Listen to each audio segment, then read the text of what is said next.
Welcome to our new program of Changing Tracks, the show where each week we have a new passenger aboard our train to share their conversion story. Today we have with us Brother Matt.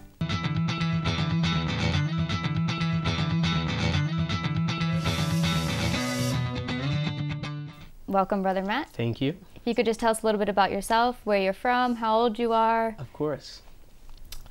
My name is Brother Matthew. I'm 24 years old as of now. I'm from Fort Myers, Florida. I grew up with my mom and dad and an older brother. I was born and raised Catholic. According to the United States tradition of Catholics, I was baptized as an infant. I did my catechism to the First Communion. After First Communion, I skipped out a few years, but I went back to be confirmed. And that's that. I mean, we lived in a middle-class neighborhood. I had lots of friends. I played sports and video games, and that was that. I was a typical American kid. Average. Yeah. Did you go to Catholic schools as a kid? Did you go to public schools? No, I went to public schools all my life until college. I guess we could say that the faith life didn't take root until I was in high school. So I went to elementary school, middle school, without having an idea of the Catholic faith. I went to catechism class. Sundays after Mass was the typical. I like to say that I don't really remember anything from catechism except the lesson about Sodom and Gomorrah, when they put the cartoon videos of the fire and brimstone falling down, and it scared the bejeebers out of me. And I remembered later, because afterwards it talked about, this is the end of the world. This is what's going to happen at the end of the world. There's going to be judgment. There's going to be hell. And they talked about Satan. And I was scared. But that helped a lot later on to get me to go to confession. But I don't remember a whole lot from catechism. And I just went along. I did my sacraments. I thought, once I make confirmation, we're not obliged to go to church anymore. So afterwards I didn't. But as a kid, I wasn't a bad kid, I don't think. I guess I was afraid to get in trouble, so I behaved myself. I spent a lot of time with my family. I had a good amount of friends, but I never was really in one group in schools. I got along with everybody. Everybody knew me. I knew everyone else. And that's kind of my childhood. So when did you actually make the faith your own, going from the step of, well, just the average American kid? I mean, after confirmation, did you stop going to church completely, or did you continue going? Completely. I think I left, not for a long time, but yeah, I stopped going to church. I think there's a misconception that's common in the United States. I'm not the only one who thought this, I don't think. But it's kind of like high school or any kind of school. It's like, we're obliged to go until we're 18 years old, but afterwards, it's up to you if you want to continue. I thought that was the same with the whole church thing. Like 14, I've received the confirmation. Now, Mass is optional now. So I opted out. I mean, I don't put the blame on anyone, because as a whole family, we grew far away. When I was younger, we were definitely more faithful. We went to Mass on Sundays. I went to Sunday school. But then we moved because of my dad's work situation. And when you move, you got to find a new church. We kind of fell out of the custom to go to Mass, and we just did the Easter Christmas thing. Mm-hmm. And so when I had to go back to get my confirmation, I put in the hours, so to say, but I didn't do much more. So I left after that. And it was in high school when the definitive conversion, I think, kind of hit in. Up until that point, I hadn't fallen into worldly things. I played rock and roll music. I loved music, all kinds of music, but one of the cool things to do was be in a band. So I had my band, and we played rock music, things like that. I never got into drugs or alcohol or anything like that. And so, but I was in that kind of environment, and I liked those kind of things. So my first year of high school, I lived with those type of friends, and I just felt that I wasn't really satisfied. I guess the Lord used the opportunity to have that unsatisfaction to make me look for him. So one day, freshman year of high school, second semester, I don't remember the date, but I remember it was the seventh last period of the day, English class.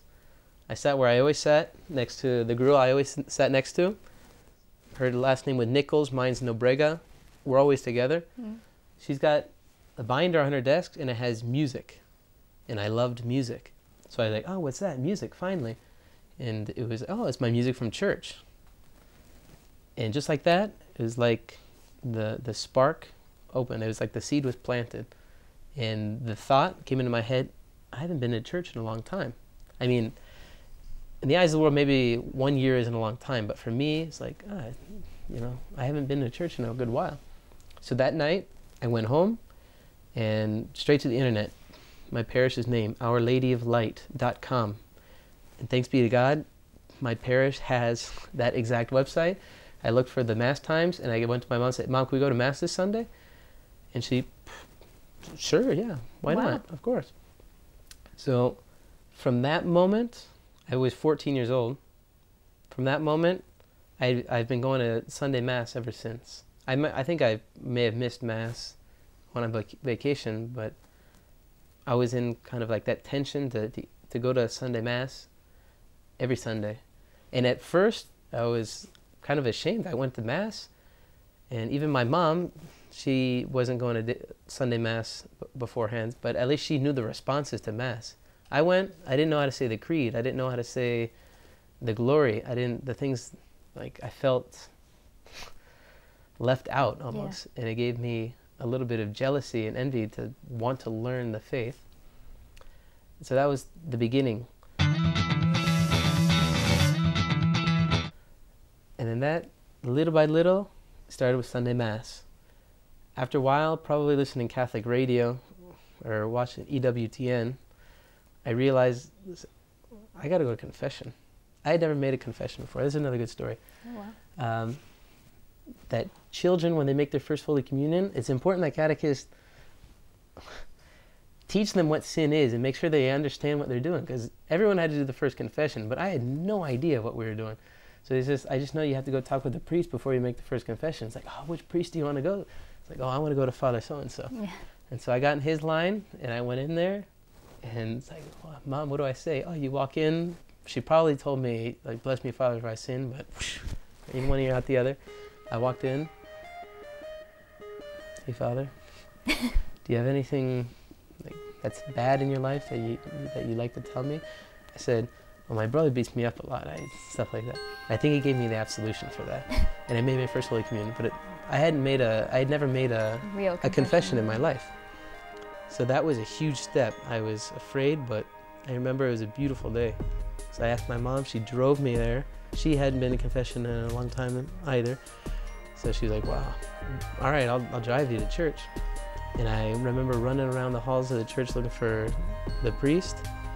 And I found him, and he said, like, I gotta go, but there's another priest waiting. And I made my first confession. And for me, that was a huge step, because in high school I didn't have any Catholic friends. I didn't have a lot of other people encouraging me. I didn't have anything like that. It was just kind of my own search. I had a thirst for God that I had to quench, and I was gonna do it. Didn't matter, I had to do it. And what do? I'm Catholic. Well, I go to Mass. I go to confession. I don't know how it came about, but I thought to myself one day, what else do Catholics do? We pray the rosary. So I found my rosary from First Holy Communion, and that little piece of paper that has the how to pray the rosary on it, and I started praying the rosary. And that was that. And it was my fight. And I lived probably the entirety of high school in that kind of tension, kind of alone, but learning to live the sacraments. And did you know what the rosary was? Did you have a relationship with Our Lady? Or was it just kind of repeating the same words over and over again? At that point, I had an idea. It was kind of a rediscovery, or a first discovery of the faith. I didn't know what the rosary was beforehand. I had seen it. I faintly knew what the Hail Mary was, because we prayed it once or twice in in catechism, Sunday school, and I prayed it bad, and they had to correct me sometimes. And that was about it. But like I said, I can't explain it. It's a pure grace that comes from our Blessed Mother. And I just started praying the rosary. And I remember in high school, when it comes to the fight for sin, I never had problems with temptations when I prayed the rosary. But when I started to leave to pray the rosary, or stop doing it, I'd be falling into temptations constantly. And it was just a symbol. It doesn't mean that Our Lady wasn't there to help me, but it was a way that she taught me that if I don't ask her, she can't help me. She needs me to ask in order to give me the help I need. And so eventually I came to the point where I was praying the rosary every day. That might not have come until maybe college, but maybe a little bit beforehand. But in college, I started praying the rosary every day. It was a commitment, personal commitment I made. Another important part was with my friends. I didn't have a lot of Catholic friends, but I did have Protestant friends. There's a lot of Protestants in the United States. There's a lot of evangelical Protestants. I guess we can say when I was in maybe the 10th grade, maybe a year, 6 months to a year after my conversion, I met who would eventually become my best friend in high school.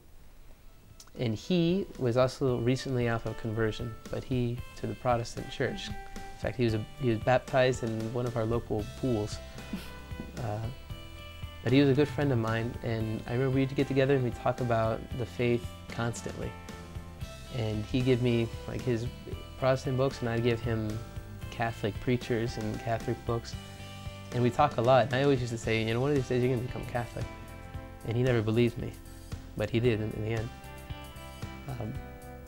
And that was very providential, because not long afterwards, my best friends, the ones that I had a band with, we played music together, and they got into the drug scene. And like I said before, it never really appealed to me, the whole drug scene. And that's another grace I received from when I was really young. And we kind of went our separate ways. But as we went our separate ways, I just noticed, it wasn't even a decision that says, I have to reject you, I can't be friends with you. But we just kind of stopped seeing each other, because I'm trying to live in this tension of encountering Christ and living in the faith. And they were going another way towards the world. And I started to find other friends. And I found other friends from another Protestant church. I started going to their youth group. And that was kind of like another, I don't know how to explain it. It was like a refuge where I can talk about God. It wasn't Catholic, but I could talk about the Bible. Yeah. I could talk about anything I wanted to that had to do with God. And I loved it. I was drinking it up. But I'm thankful there's never that temptation to leave Mass or to stop going to Mass. I was always very devoted to the sacraments, because I saw the strength that I had received from going to confession, from praying the rosary, from going to Mass. It never crossed my mind. Two important things I'm going to add. One was the first sign of a vocation. I remember once sitting in a homily on a Sunday Mass. I must have been a junior in high school. For some strange reason, the priest started to talk about his vocation. The scripture didn't have anything to do with it. I think it had to do with poverty. And he said, but, you know, I was rich once, you know. I bet you all didn't know that. You know, I had some money. But because he said that, for some reason he decided to talk a little about a vocation. Like, I had to leave behind all of that. And I wasn't rich, but for some reason the idea came to my mind that I could be a priest. And I had this tremendous peace in my heart, and I said to myself the words, I can do that. And then immediately after it says, like, I could, but that's not what the Lord wants. No, I gotta be married, you know, and I'm gonna do this and that, of course. But I remember the peace I felt when it came to my mind. And that must have been my junior year of high school. It was the first time I received, I think, the grace of vocation. And the second one was finding out where I was going to go to college. Simple as that. I saw the dean of students from a small Catholic college on EWTN. and his story, I loved it, and I said, wow, where is this guy coming from? And the college was half hour from where I lived. And so I said, that's it, that's for me. I'm going there. I didn't apply to any other college. I took it as a grace, because everywhere I looked, it started popping up. I'd receive invitations in the mail. I see things on the internet. And like, that's where I have to go to college. So I went. And what happened when you went to college? Did you grow deeper in your faith? Did you Yes. learn more about it and share it with others? And it was kind of my moment to kind of explode. One thing I did do after high school, I went on a mission trip. It was more of an ecumenical mission trip. But at that point, I definitely kind of come out of my shell. In high school, I lived kind of a personal battle. I didn't talk with a lot of people about my faith. But towards the end, it was to the point where, yeah, this is my life. I know it. And so I went on that mission trip, and it helped me kind of open up and desire to live a Christian life openly and talk with others. Going to a Catholic college was like heaven. You get there, everyone's Catholic. Everyone likes going to Mass. You have friends. You go to Mass with your friends, daily Mass. You pray with your friends. For me, it was incredible. So it definitely gave me a lot of opportunities to start doing apostolate, you could say, to evangelize with others. Things like pro-life groups, prayer groups, working on building houses on the weekend for people who don't have any money. Things like that. I really started to love that. At the same time, I started to go a little bit deeper into my vocation. In high school, I had received that maybe once or twice the grace to think about being a priest, but I didn't want to because naturally I wanted to get married. I figured, but I still want to give my life to God. I figured, I think there's what a lot of young men do. It's like, oh, no worries. God wants I still dedicate my life to God. I'll get married and I'll be a youth minister at my parish, no problem, right? Or I'll get ordained as a deacon. It's like, well, not if God doesn't want. If God wants you to be a priest, you got to be a priest. Right. That's where you're going to be. But I said, yeah, no, I'm going to get married. After high school, I started going out with a girl for a few months. But when I went to college, I still couldn't continue dating. I just couldn't anymore. When I was there, it's kind of, I got to go out again. I got to see her again. It's kind of, I wasn't married, but it was like the ball and chain for me. It was a good sign for me, at least, that my vocation wasn't the married life. So I had a lot of peace going into college and starting all that apostolate with becoming a priest. But I didn't have any rush. The Lord did. When I was there, I met for the first time a servant priest. And I had met him through confession. He gave meditations at a holy hour when I first got to college, and I liked what he said. So I decided, well, I'm going to try going to confession with him because I had a huge devotion to confession. So I started going to confession. He gave me great counsels. And because I had the idea and the peace with being a priest, I asked him if we could do spiritual direction because it seemed to be the popular thing to do.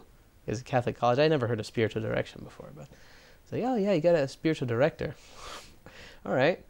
So I asked him, and I made it. I was really open. I said, oh, I'm thinking about being a priest. And he immediately said, a diocesan priest, a religious priest? I didn't know what that meant. I said, well, yeah, I don't know, Father. I just think I'm supposed to be a priest. Like, oh, okay. Well, that's that. And so I started doing spiritual direction. He invited me to do a pilgrimage. We went to Rome. We went all throughout Italy, but the highlight was Rome. And I thought, great, sign me up. So I had that in mind. Unfortunately, the next semester I met another girl. When I met another girl, I really got in big trouble with the Lord because I got too close and my heart wasn't my own anymore. I couldn't pray. I didn't have peace anymore.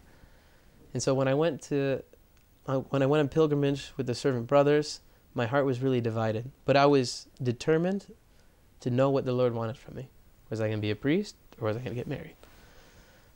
And the Lord spoke very clearly on the pilgrimage. And for the first time, I had the idea that maybe I was called to be a servant brother, a servant priest.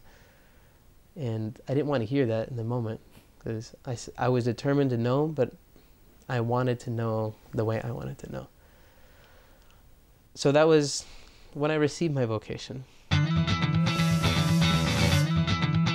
When I went back to college the following year, the girl was studying abroad in Austria, and my best friend had to go home to Texas because he didn't have money to go to continue in college. So I was alone. I was in the desert completely. And my saving grace was that I always was faithful to spiritual direction. I never tried to hide anything. Well, maybe, but I had a good spiritual director, and he helped kind of yank it out of me, and he gave me a lot of peace. Just admit what was happening in my heart. And the 4 things he told me always, which I recommend to everyone who lives, was go to daily mass, pray the rosary every day, go to confession frequently. I went once a week, and to do the daily holy hour. And the 4th one, I was chronically unfaithful, and that was probably the cause of the entire struggle that I had with my spiritual life, to the point where I fell into depression. I was kind of so outside of myself doing apostolate. I have to do this, I have to do that. And I refused to sit down and do the holy hour because it was hard for me. Like, what do I do when I'm there? I sit there, and what do I do? I mean, I can only read so long. And my spiritual director told me that I shouldn't pray the rosary, because I prayed the rosary to try and escape from prayer.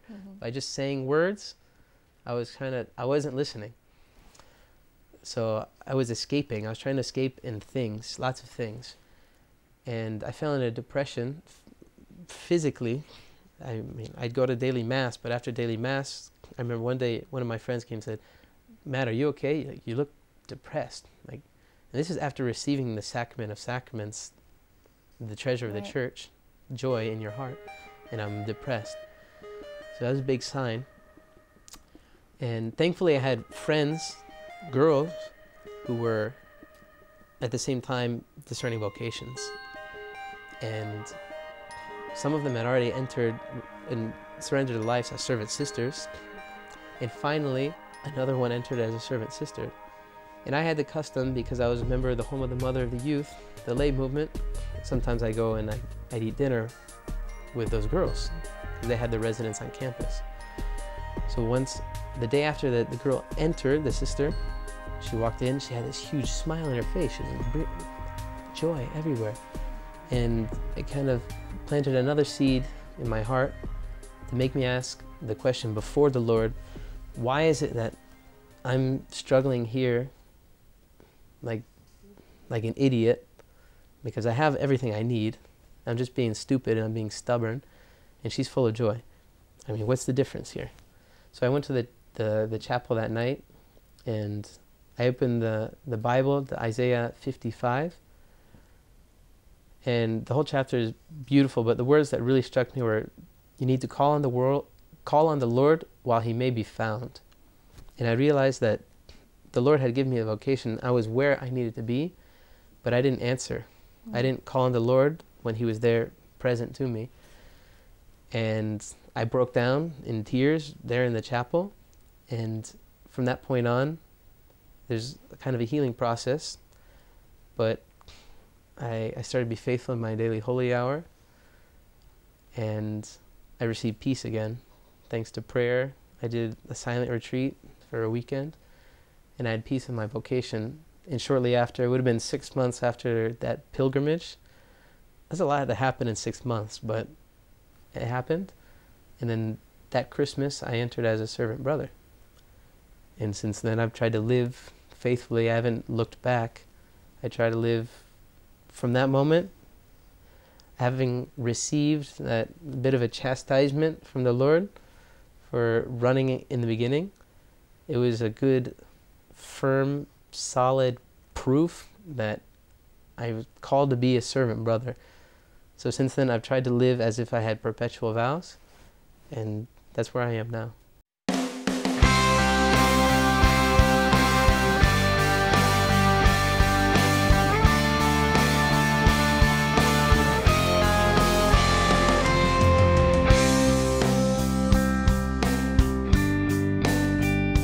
Well, thank you so much for sharing your testimony. I think sometimes the young people these days can kind of think a conversion has to be kind of like that big moment where there's a boom in your life and God strikes you on the head and all of a sudden you're changed. But as we've seen with Brother Matt's story, it's not always that way. Sometimes it can be the day-to-day living faithfully and being faithful to the Lord. And like Brother Matt said, especially being faithful to daily prayer. So thank you so much, brother. Absolutely.